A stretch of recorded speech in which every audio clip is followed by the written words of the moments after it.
నమస్కారం పిల్లలు. ఈరోజు మనం ఒక భలే కథ చెప్పుకుందామా? ఓ తప్పకుండా. దేని గురించి? విజయనగర సామ్రాజ్యం గురించి. అక్కడ శ్రీకృష్ణదేవరాయలు అనే గొప్ప మహారాజుండేవారు కదా. ఆ ఉండేవారు. ఆయన ఆస్థానమంటే అబ్బో, ఎప్పుడూ పండితులు కవులతో భలే సందడిగా ఉండేదట. అవును, ఒక పండగలా ఉండేదనమాట. అయితే ఒకసారి ఏమైందంటే ఆ సభకి ఒక కొత్త పండితుడొచ్చాడు. ఓహో, కొత్త పండితుడా? పేరేంటి? తన పేరు కాదుగాని తన బిరుదు పండిత పరమజ్ఞాని, అంటే మహాజ్ఞాని అని అర్థం. అబ్బా, పేరులోనే అంత గొప్పతనముందా? మరి జ్ఞానం కూడా అలాగే ఉందా? అక్కడే ఉంది అసలు విషయం. జ్ఞానం సంగతేమోగాని అతనికి కొంచెం గర్వం ఎక్కువట.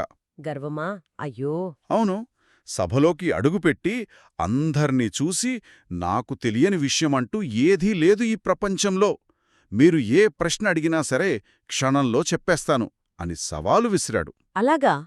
అంత ధైర్యమా? మరి సభలో వాళ్ళంతా ఏమన్నారు రాజుగారు? అందరూ ఒకరి ముఖాలు ఒకరు చూసుకున్నారు, ఆశ్చర్యపోయారు. రాజుగారు కూడా "ఆ, ఏంటితను ఇలా అంటున్నాడు" అని ఆలోచనలో పడ్డారు. ఎవరూ ముందుకు రాలేదా ఆయన్ని ప్రశ్నించడానికి? ఎవరూ రాలేదు. అందరూ భయపడ్డారేమో. అప్పుడే మన కథలోకి ఒక హీరో వస్తాడు. ఎవరు? ఎవరు? తెనాలి రామకృష్ణేనా? భలే చెప్పావు. అవును, మన తెలివైన తెనాలి రామకృష్ణ. ఆ. తను మెల్లగా లేచి నిలబడ్డాడు. చాలా నెమ్మదిగా ఆ పండితుడి దగ్గరకు వెళ్ళాడు. వెళ్ళి ఏం చేశాడు? గట్టిగా ఏమైనా అడిగాడా? లేదు, చాలా వినయంగా చేతులు కట్టుకుని, పండిత మహాశయా, నమస్కారం. నేను మిమ్మల్ని ఒక చిన్న ప్రశ్న అడగవచ్చా అని అడిగాడు. ఓ, అందరూ ఇక రామకృష్ణ వైపే చూసుంటారు కదా ఉత్కంఠగా, ఏమడుగుతాడో అని. ఖచ్చితంగా. సభ మొత్తం నిశ్శబ్దంగా అయిపోయింది. అందరి చూపులు రామకృష్ణ మీద. అప్పుడు రామకృష్ణ అడిగాడు. ఏమడిగాడు? చెప్పు చెప్పు. అయ్యా, మీరు సకల శాస్త్రాలు తెలిసినవారు కదా, మీకు తెలియనిది లేదన్నారు. మరి దయచేసి ఆ ఆకాశామృతం రుచి ఎలా ఉంటుందో కొంచెం వివరిస్తారా అని అడిగాడు. ఆకాశామృతం? అదెక్కడి పండు? నేనెప్పుడు వినలేదే. అదేగా రామకృష్ణ తెలివి అంటే. ఆ పండితుడు ఒక్క క్షణం ఆగిపోయాడు. మొహంలో రంగులు మారాయి. తికమకపడిపోయాడు. పాపం, ఇరుక్కుపోయాడు కదా. మరి ఏం చెప్పాడు? తెలియదని ఒప్పుకున్నాడా? అదే లేదు, గర్వం అడ్డొచ్చింది కదా. తను పరమజ్ఞాని అని చెప్పుకున్నాడు, ఇప్పుడు తెలియదంటే పరువు పోతుందని భయపడ్డాడు. అయ్యో, మరి ఏం చేశాడు? కాసేపు ఆలోచించి ఏదోకటి చెప్పేయాలని అనుకున్నాడు. గొంతు సవరించుకుని చాలా గంభీరంగా చెప్పడం మొదలుపెట్టాడు. ఏం చెప్పాడు? లేని పండు గురించి. అవును, ఆకాశామృతం.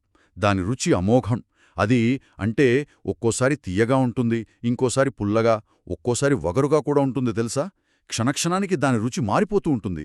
అది దేవతలు మాత్రమే తాగే అమృతం అని గొప్పగా వర్ణించాడు. అబ్బో, భలే అల్లేశాడు కథ. కాని మన రామకృష్ణ ఊరుకుంటాడా? ఊరుకోడు. ఏం చేశాడు? పండితుడు చెప్పడం ముగించగానే రామకృష్ణ గట్టిగా నవ్వాడు. నవ్వాడా? అవును, నవ్వి, పండితవర్య, క్షమించాలి, ఆకాశామృతమనేది అసలు నిజంగా లేదు. అది కేవలం కవులు ఊహించి రాసుకున్న ఒక పదం. పుస్తకాల్లో ఉంటుంది అంతే. లేనిపండు రుచి మీకెలా తెలిసింది అని అడిగేశాడు. ఓ, దెబ్బకి పండితుడి గర్వమంతా పోయుంటుంది కదా. ఇంకేముంది, పండితుడి ముఖం సిగ్గుతో చిన్నబోయింది. తల దించుకున్నాడు. తన అబద్ధం బయటపడిపోయింది. అప్పుడతను తన తప్పు తెలుసుకున్నాడు. రామకృష్ణ దగ్గరకొచ్చి, రామకృష్ణ, నువ్వు నా అజ్ఞానాన్ని బయటపెట్టావు, నా గర్వాన్ని పోగొట్టావు, నన్ను క్షమించు అని అడిగాడు. అలా జరిగిందా?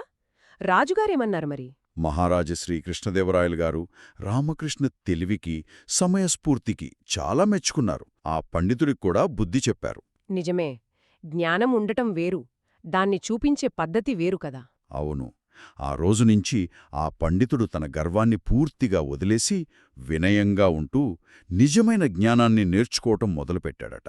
చూసారా పిల్లలు, ఈ కథ వల్ల మనకు ఏం తెలిసింది?